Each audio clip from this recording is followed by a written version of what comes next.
Hey everyone, and welcome back to Bridging the Gap. My name is Alvin. I lead right on most issues, and I'll be representing the Republican side. Hey, I'm Luke. I'm a Democrat. I lean left on most issues, and I'll be representing the Democratic side. Now, in this video, we're going to be discussing, are the Republicans throwing the Senate? Now, the Senate, as you know, is 50-50 split between Democrats and Republicans, which ends up with Democratic control because the vice president is a Democrat. So the Republicans only need to net one seat this midterm to take control of the Senate. However, they're making some questionable candidate picks, and it looks like they may be throwing the chamber. What do you think? Yeah, so I mean, the House is clearly more favorable to the Republicans, even with obviously the same national environment for both races.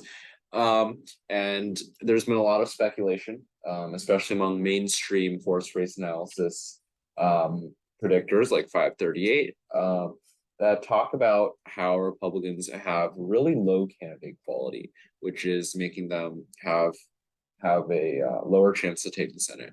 And today we're going to be filling out a electoral map of the 2022 Senate if Republicans put up their best possible nominee.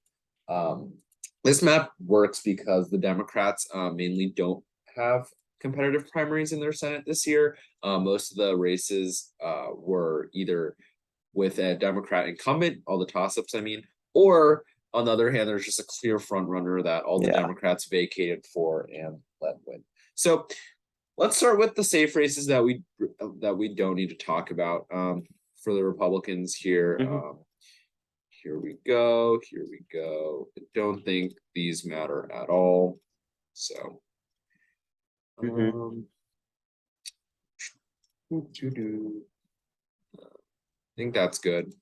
And then for the Democrats, uh, have all these states that are not going to matter. We can touch on Connecticut, right? Didn't you have Hmm. something to say about Connecticut? Yeah. Okay. So we're essentially going to go through the races and determine whether or not the Republicans threw these races out the window with the Senate. So starting with Connecticut, we have, I believe, Leora Levy, the Republican, won the primary to run against Senator Richard Blumenthal, the Democrat. This was actually arguably a throw by the Republican Party because Leora Levy is a very Trumpy Republican, and Connecticut did not vote for Trump at all. They passed up a more moderate candidate, Themis Clarides, which actually uh, polled better than Levy against Blumenthal, and she overall pitched herself more as a moderate. She said she didn't vote for Trump in 2020, and it was basically universally seen that Themis Clarides had a better chance of taking the seat than Leora Levy. Yet the Republicans, led by Trump, still eventually put Levy as their nominee, and this race is now solid.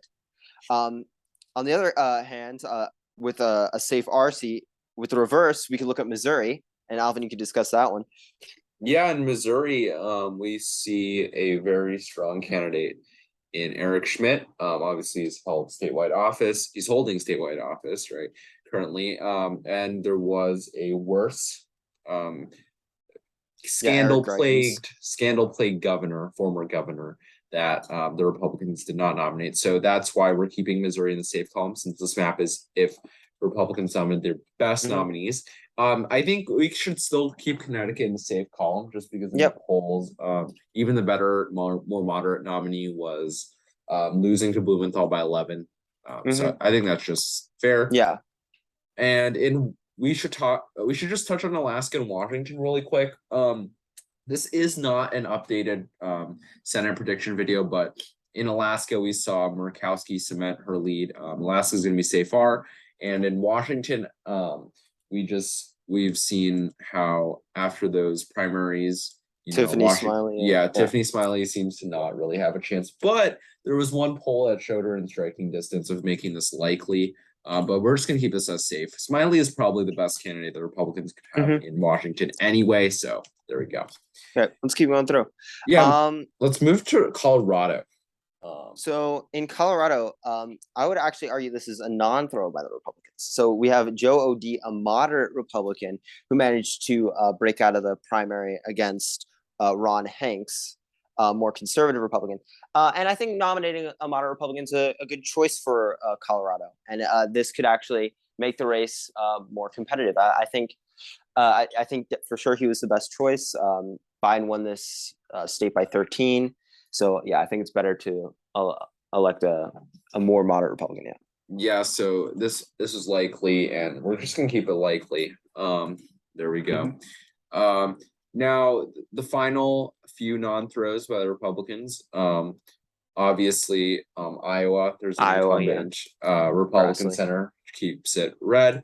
In Wisconsin, we can Six argue, lean, yeah. yeah, this just is a lean because I mean it's an I mean, incumbent senator.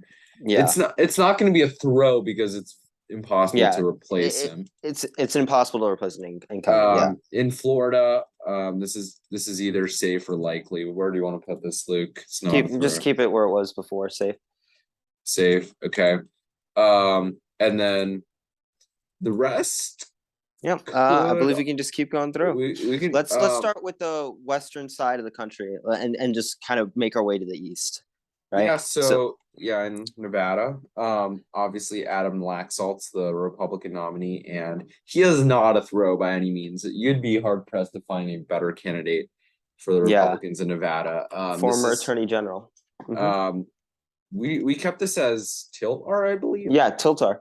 And I think that gets backed up by the recent Trafalgar poll, right? That let's see if it's on Wikipedia here. There's a recent Trafalgar, it is, that shows Adam Laxalt up, and this just puts the rest of the polls into perspective. I mean, obviously they all show Masto up. This University of Nevada Reno polls especially laughable. But with Trafalgar putting Laxalt up 3, I think it's very clear that's going to be within probably a point. It's going to be very close. Very close race. I think, yeah, Laxalt is by far the best candidate and is by no means a throw. I think the GOP is very united in this pick. Like McConnell endorsed Laxalt, Trump endorsed Laxalt. This is a very decisive non-throw pick for the Republicans. Yeah, we're just and gonna keep this is it. probably one of their best chances at a flip here. Yep. But on the other hand, if we go to Arizona, though, they nominated Blake Masters, Republican Blake Masters, over Mark Brnovich. This is arguably a throw because Mark Brnovich has won statewide before. Like in 2018, the Democratic wave year, he managed to hold on by 3 or 4 points. So arguably, he probably would have been a better candidate to go up against Mark Kelly than Blake Masters. And even better than that, although he didn't decide to run, Doug Ducey, he won in 2018 by 10 points. This would have been an even better candidate. And he was, I think the only reason he was dissuaded was because of Trump and the hostility of Trump toward him after he lost the 2020 election. I think this is definitely Trump's meddling has made this race more competitive. And if you look at the polling, Mark Kelly is essentially universally favored. Yeah, I agree, sort of. I don't think this is necessarily a throw by the people in power, the kingmakers like Trump. And the more conservative wing of the Republican Party is going to see this as an absolute win. Even if they had a more moderate Republican like Doug Ducey, who's been seen as, you know, not really conservative enough by a lot, he's the closest to beating Mark Kelly in this one Data for Progress poll. But in these other more hypothetical polling against Brnovich and Masters, I would argue that it looks like it's about the same in this Beacon Research poll, which is the only poll surveying Brnovich after Dobbs. We can see that in the likely voters, he gets 40%. And here in the likely voters, in the same poll, Masters gets 39%. It's really the same amount. There's 1% that would vote for Brnovich and not Masters. So, in my opinion, if it was just between Brnovich and Masters, this would not be a throw. If you're considering Ducey here, then this is probably a throw. Yeah. I think if they nominated Ducey, who's probably the best nominee, not considering any ideology, it'd be likely. You think this is a likely threat? Yeah, I think it'd be like. I mean, Trump did hurt Ducey a bit after 2020, but I think it'd definitely be a likely race. I'm more confident putting his lean after this one Data for Progress poll. right? Dave, I think I believe Dave Progress leans left, but I'm not sure. I think, but I think either way, it would be almost certain to go to the Republican Party, as opposed with Blake Masters, who makes this like way more uncertain. True. I'm more willing to put it as lean, to be honest here. But there we go. Yeah. So this would have went from Anyways, a tilt blue like in our last rating to a lean red if they hadn't thrown, of course. correct. Somewhat Okay. of a throw. I think again it's important to note that it's not a throw for those that are more ideologically conservative than the mainstream Republican Party, just because That's true. they probably would want to take this chance to get a better senator, but for more moderate Republicans or independents that lean right, this would be a throw. Hmm. Okay, now let's look at Ohio. Ohio. Okay, and Um, you want to discuss this one? yeah, I can go for this one. Ohio, not sure if this is a throw. JD Vance is looking awfully weak in the recent polling, and I need to see a Trafalgar poll before I really know what's going on. That's just my take on this race. Recently, we saw an Emerson poll that finally put Vance up after all of these polls showing Vance down, and this is a Mhm. lot more realistic and just speaks to how Vance is probably still ahead. But recently we were debating whether this is a lean or likely red state. But if they put someone up stronger, this would be safe red. Yeah, I mean, in their Probably primary, they had what Josh Mandel Josh Mandel. and Matt Dolan, a more moderate kind of dude. Correct. I think yeah, this would have for sure been. I mean, I'm not really sure how JD Vance and Josh Mandel would have changed the race up going up against Tim Ryan, but I know for a fact Matt Dolan, a moderate Republican, who can appeal to independents, would essentially shut down Tim Ryan's like reaching to the middle and make this race likely, or I don't know, maybe even like a Even more than 10 safe. points race, And even what safe. about Yeah. what about Mike DeWine? What do you think about if DeWine ran for the Senate race? This would totally be safe, right? If DeWine ran for the Sun race, it would 100% be safe. Yeah, But I mean, so it would put the governor's race in jeopardy. that's true, but this map is taking into account the best possible nominee. Mhm. So that's got to be safe, Yeah. right? Okay, there we go. This would be a safe race. Okay. Let's Go to go Georgia. Georgia. Okay. So, oh gosh, they have Herschel Walker. Herschel Walker, football star Herschel Walker, lived in Texas for a bit. Recently moved to Georgia to run for the Senate. Yikes, dude. Like, I mean, liberal media, dude, like CNN, MSNBC, roasting like Walker. It's horrible, dude. Like they look at like his some of his comments and his scandals. There's so much like exposed crap with Walker that like he's just like such an easy target for Warnock. Like he was talking about good air, bad air. Like, I mean, he's threatened his wife. Well, his ex-wife. I mean, like it's crazy. Like, yeah, uh, yeah. Like, why nominate? Like, Trump is the only reason Walker's up there. If it was up to McConnell, like Mitch McConnell in the Senate, it probably would have been Kelly Loeffler or David Perdue. But no, Yep. we like they probably. I think they could have won. What do you think? Yeah, I think if David Perdue was up, this would be lean R for sure right now. And if Brian Kemp were in this race, it'd be likely R. So technically we have to be putting this as likely R, right? Yeah. With the best candidate, probably Mm-hmm. Brian Kemp here. Electorally, not ideologically. This would be likely R. Maybe I could even go safe. Probably not that Yeah, far, but well, I mean, Warnock is an incumbent. Let's be fair. that's true. That is Yeah. true.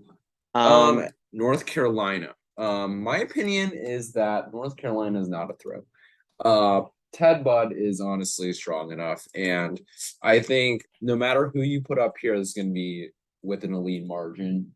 I can't really see any I could agree. Republican being put up here that's going to win by more than 5. So I'm going to say it's not a throw, and we're going to keep this in Lincoln. You agree? I mean, you could argue that like, oh, maybe former Governor Mark Walker could have outperformed Ted Budd, who's like a more conservative representative, who's been like more under like Trump's thumb. Like, you could argue maybe Mark Walker could have done better.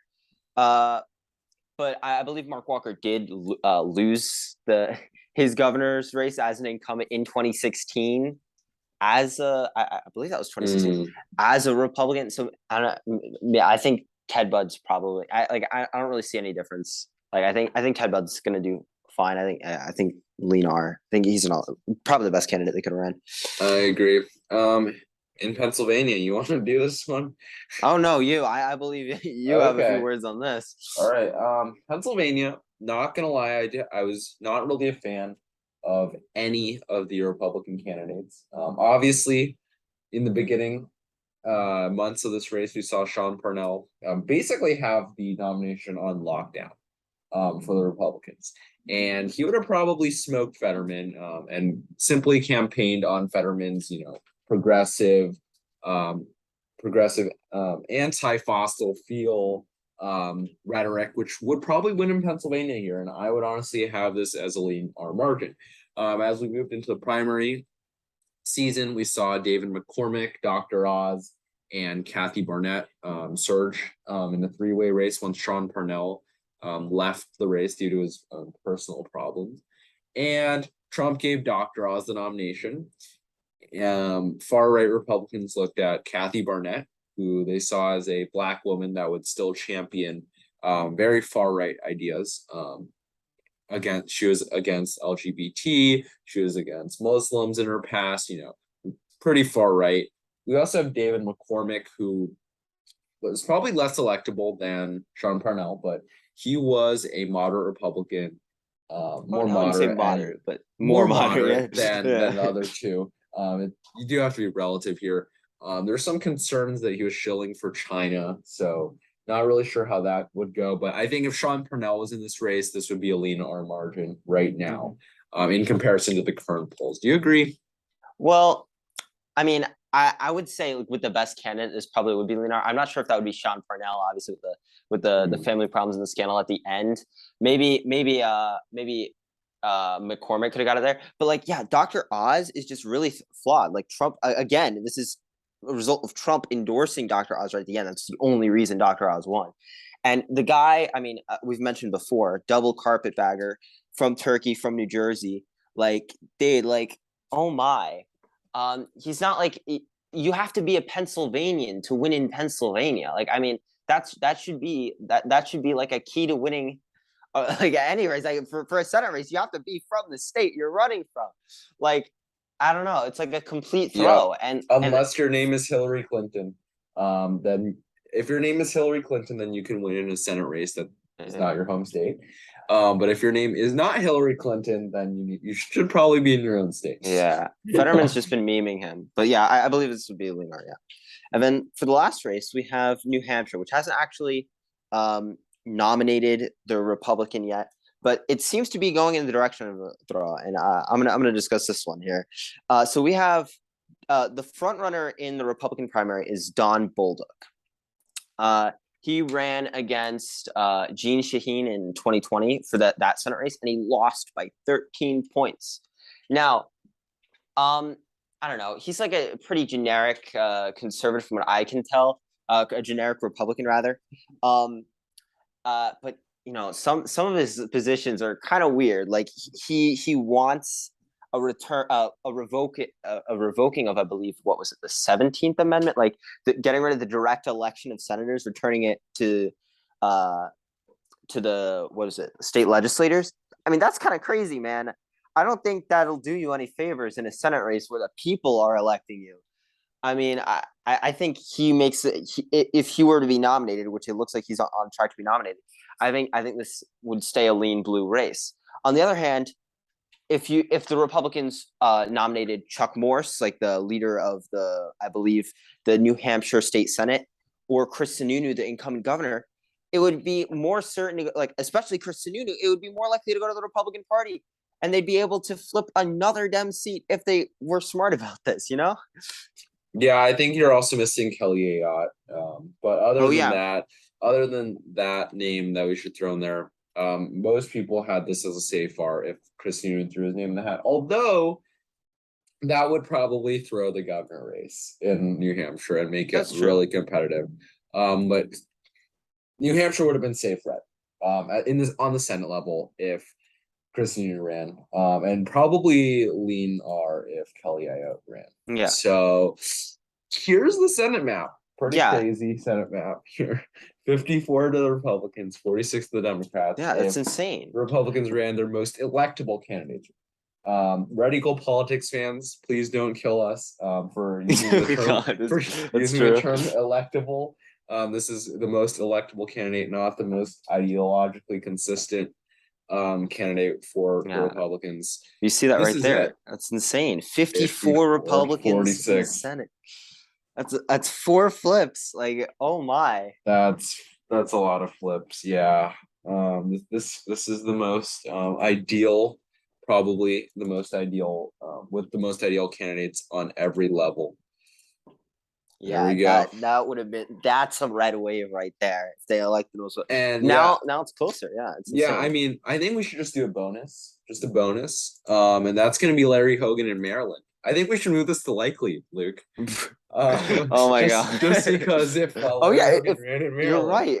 we If should Larry move Hogan that ran one in to- Maryland, we should move that one to we could go likely. even deeper, dude. You want to go deeper? We have Phil Scott in Vermont, dude. Oh my We god! should go likely it blue. keeps going. It keeps Think going. This is likely blue here. Yeah, it could be lean, dude. I don't know. It's Could be crazy. It's oh a my little god. bit of a bonus round for you guys. Oh my gosh. But yeah, that it just goes to show how much of an influence Trump has on poor Mitch McConnell, dude. Oh my god. Honestly, no, I don't have any pity for Mitch McConnell, nor does 90% of the US population. But there we go. 54 Republicans, 46 Democrats with the best possible nominees on both sides. Okay. There we go. Thanks for conclusion. watching. Like this video, comment down below, subscribe, hit the bell. Yep, share with your peoples. Share with your friends and family. Thanks for watching. Bye. See ya.